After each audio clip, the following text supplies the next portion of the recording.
Hello and welcome to CookieCast, the podcast that's all about the Cook Islands. This is the place to meet people who have their own insight into this Polynesian paradise in the South Pacific.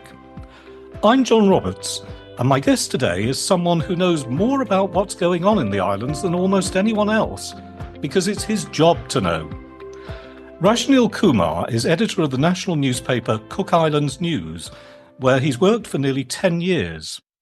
He came to the paper from the Fiji Times, starting out as a general reporter at the news and taking over the top job in 2020. Welcome, Rashneel. Kia ora. Kia ora, John. Thanks for having me. Rashneel, there are those who would say, probably myself included, that you have the ultimate dream job in journalism, living and working in a place that many describe as a paradise and pay good money to visit. How do you see your job?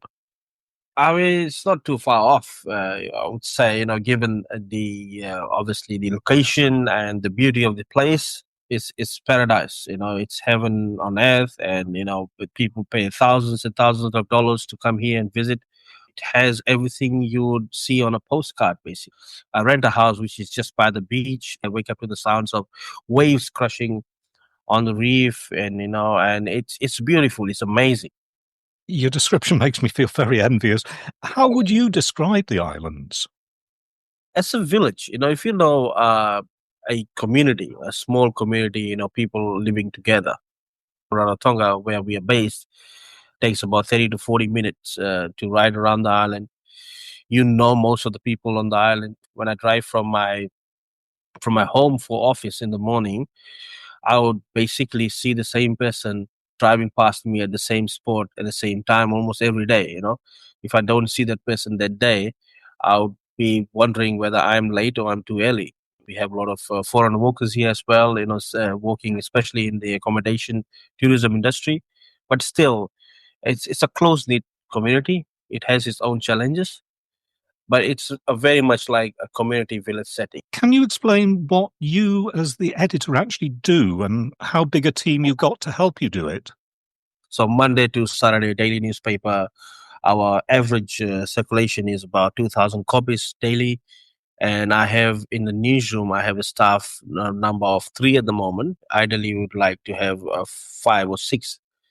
And my job obviously is every morning to come and have a meeting with the staff, discuss what we are covering today. Staff, they bring their own news stories and we discuss, okay, how we're going to tackle this story, where the story is going to go, what are the bigger issues happening, and what should be our angles and who are the people we should be talking to. So basic newsroom stuff that we do every morning, and then of course I get into attending emails or have like podcasts like yours, or if I have interviews, maybe overseas media sometimes, ask for just have a chat about certain subjects so that they can know that issue better. I also, because I love writing and I love doing journalism, and due to the smaller number of people we have, I also take a bit of time to write copies as well, write stories, either be tourism, environment, or political and sports. Those are like my favorite areas. And just help the other members in the team to sort of take the pressure off them, especially hitting towards that deadline at 4 5 p.m. So I start 8:30 until 8 p.m. or sometimes even 10 p.m. My job is to make sure that end of the day we produce a quality newspaper, and we produce a paper which has fair, balance, and accurate reporting. So you're doing the writing. Are you writing the headlines? You doing the makeup of the paper itself? I have a team of layout artists, so we got 2 of them. They're the ones who are responsible for obviously the layout of the newspaper, but it's directed by me. So, we have this very old template where we have paper and we just make a sketch with a pencil or pen and say, okay, this story is going to go there with the picture and the headline going to be like that. So we just give that rough idea to our graphics team, and they just basically do as per their sketch. When the stories come to me, obviously I have to edit them to make them look proper. If there are some facts that I'm not happy with, I need to recheck and get the reporters to recheck them. Or if you think that the story needs an extra voice or some more comments, then of course do that. And if we need pictures, and then after that, the last job basically is to put a headline before I put it through for the graphics team to lay it out. So it's very much your baby. It's very much, yeah, from start to end. It's quite a challenge. It's interesting. It keeps me occupied the whole day. So, I just don't have any, I guess, spare time to think of anything else apart from news and the newspaper. It's interesting you talk about challenges. Now, the Cook Islands are spread across an area of the Pacific Ocean that's mind-bogglingly huge, Yeah. slightly bigger than Indonesia or Mexico, 3 times the size of Texas. What sort of challenges does that present for you and your team? Things have become much easier now with internet and social media. Now we are able to sort of have a better connection to people on the outer islands. Unfortunately, we don't have the resources to send people on a regular basis to the outer islands to go and cover news for us. There's a lot of news on the outer islands. There are a lot of people news, a lot of community initiatives that have been done to combat, the challenges that they face, be it climate change or any other challenges that they have on the ground. But we try our best, despite the limitations that we have, to make sure that Cook Islands News is as inclusive as it should be, and cover the voice of every Cook Islander, every part, every corner of the island, of the country. When I worked in local newspapers, we had what we call stringers and Yes. obviously local contacts who would either write pieces or, contact you and tell you what was going on. Do you have the same sort of thing in the Cook Islands? Yes, we do. We do have stringers on the islands. Most of the islands, outer islands, have their own government. It's island government, and it's managed by the mayors and executive officers who are basically the CEOs. So we are in touch with the executive officers, and we do get updates from them. Just a couple of days back, we did an interview on Mangaya's deteriorating runaway, which obviously gets really bad during during rainy spell, and Air Raro, for safety reasons, sometimes do not fly there, which affects the cargo and passenger and other links to the island. So we did a story on that. It was a front page story how the island is not waiting for government assistance, which is in process, and taking matters in their own hands to start working and fixing their runaways. So, apart from the geographical spread, are there any other particular challenges that you and your team have to face every day? One of the major ones is staff turnover. I have lost count of the number of times we have had a farewell function in the newsroom, farewelling a staff member, a reporter. What we do is normally we get our reporters from New Zealand. We try our best to encourage Cook Islanders to take up the job, but I guess due to such a small community where people know each other, there's a bit of hesitation because obviously it's not easy.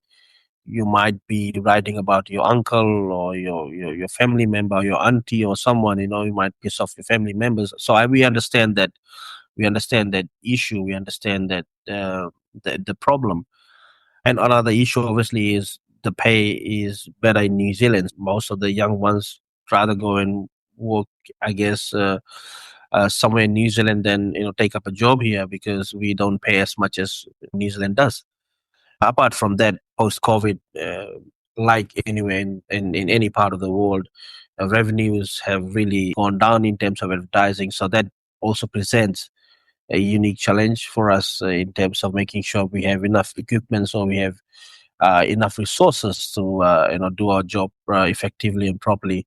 And I think the major one for those of us who work here is the community that we work with, because it is so small. It presents a unique challenge in itself. How do we remain true to journalism and still be a respected, maybe, or still be a welcomed member of the community? It's interesting you talk about maintaining respect for your newspaper. Your paper's got a journalism charter, which is described as a set of principles that you strive to uphold. Now, I think that's pretty unique in the South Pacific region and quite honestly not all that common worldwide. Can you tell me a bit about that? These are the things that we stand for. And if people are not happy about something and they see like, okay, we have violated a certain aspects of the charter, they are very much welcome to lodge a complaint, or send us an email and write a letter to us, and we will work on it and we'll try to improve it. And we try every day, every single day, to uphold everything that is in our charter. Obviously, there are times that we can maybe get it wrong, or maybe our perception is not generally accepted as the perception of the community, and we admit it. And I think that's basically the way forward. We have set out this charter to be more accountable, I would say, and to show the our community that we really stand for what an independent media stands for. Rashneel, there's one principle in that charter which is perhaps something people don't always expect of newspapers, and that's a commitment to humility and open-mindedness. Now, I can understand the open-mindedness bit because that's essential for a journalist, but Yeah. humility, that's an interesting one. How do you see that playing into your day job? What we face is what I have faced on numerous occasions. It's like, oh, why can't you just report things that are make Cook Islands look nice? Why your reporting has to be so anti Cook Islands? And it's not anti Cook Islands. And what we're trying to do is, maybe it would be asking administration or the government certain questions, and holding them accountable. That doesn't mean that we are anti Cook Islands in a way. We are trying to do our job, which is to make sure that the government of the day, the administration, really do the job they have been put there for. And I think it is important for also us to have this, ingrained in our journalists, to ensure that we respect the country, we respect people's views. We have the right to defend the vulnerables. That's important part of our job, and I think that's why we focus a lot on community reporting. Where we highlight the vulnerable people, or the vulnerable sections of our community that go through problems every now and then. And how do we bring about change, or what we do to actually improve the quality of their life. What we are trying to do is to assure them that we are here for them, and we are pro Cook Islands. And I think that's what our aim is. We want to ensure that this is the paper that is truly pro Cook Islands, and what we do is for the nation. You've got some pretty big stories on your plate right now, like the partnership agreement with China, deep sea mining plans, and strained relations with New Zealand. They're getting worldwide coverage. How does it feel to be at the heart of those stories? I guess what it shows is, it doesn't matter how small you are, doesn't matter how irrelevant you are, maybe, when you talk about the bigger scheme of things, you are still a major player when it comes to geopolitical tensions. And I think that obviously showed in the signing of the agreement with China. New Zealand having concerns that it wasn't consulted properly enough before the agreement was signed, and Prime Minister Mark Brown saying that they do not have to consult to the extent that New Zealand is asking, and they have every right as an independent or sovereign state to explore other areas where we can get support to fulfill government's priority of making Cook Islands economy more inclusive. So, do you feel this is a turning point in the history of the Cook Islands? I would say so. I mean, I don't think, from the last 10 years, I don't think we have had any open diplomatic rift with New Zealand in the past 10 years, obviously, since I've been here. And I think both the governments, the Cook Islands and New Zealand government, have admitted they don't see eye to eye on issues at government level, and that's very evident. So yeah, I would say this is probably in the recent history, of course, a turning point, and given the very public dispute between the two governments. Now, there are those, certainly in the Northern Hemisphere, who are saying the whole world has changed in a few short weeks because of the Trump presidency. What's the Yes. view from where you are? The way things are evolving, the Ukraine invasion, having an impact, a massive impact on Cook Islands. A lot of people don't know. Said, "Oh, how does that impact Cook Islands?" It impacts big time, because the freight charges has just gone up. Whatever happens internationally, Middle East, US, Europe, it in some way affects smaller nations like Cook Islands, be it through climate change impacts because of the carbon emission that these countries emit, or be it through things like high freight charges because it just really increases the price of goods, and that affects daily lives of people here. I'm not trying to defend the Cook Islands government here. I think that's where the shift has been in recent times in terms of including signing signing certain agreements with China is to sort of look elsewhere on how we can be more resilient in terms of economy, in terms of financial independence, and how we can look at other parties or other countries to actually build on that relationship and in the best interest of the people and support the nation. Rashneel, some people feel the news is always full of doom and gloom. Can you recall any good news stories from the island, stories that perhaps have made you smile? There are good news stories every day. If we need a nice picture story, we'll just go to a mama who is selling popos, who's selling mangoes or cooked food or something at the market. And there it is right there, beautiful lady with a nice wearing a nice smile, making a living in a paradise, getting food, getting stuff from her own garden and selling it to help her family. There is so many good news, on the island. People doing well. People, especially Cook Islanders, doing well overseas. Who makes good news stories. We have sports people doing excellent in their respective fields, whether locally or regionally or international competitions. That's why we have this section where we focus a lot on community stories, and I think community stories not only sometimes highlight the issues but also celebrate the excellence that we have and of Cook Islanders. They say journalists never switch off, and I was always on the lookout for the next story. But when you're not busy editing Cook Islands news, what do you like doing in your own time? How do you switch off? Sleep. I think that's the best way to switch off. And even in my dreams, and this is funny, we always have this joke. Even in my dreams, sometimes I dream that, it's almost like 5 p.m. and I haven't done any pages yet. And I just wake up and say, oh, thank goodness, it's just a dream. So, That's a well, nightmare. it's a nightmare. It is a nightmare. I think when you think too much about the work or any job you do, it starts to invade your life to some extent. It's a very interesting thing you mentioned. I mean, when I'm on my day off, which was yesterday, I'm driving around with my partner and the kid. If I see something, I'll stop and I'll try and take picture or look at it, and it just really annoys her. And I get it. I can see it on her face, but it's just I can't stop thinking. It's just for me, it's another. You can't switch off. You're right. You can't switch off as a journalist. I think when you're in this field, you are thinking all the time. You see anything, you see news, you think anything, you see, oh, I need to get an update on this. I need to get a report on this. Your mind is working 24/7. I guess sleeping probably is the best way to switch off.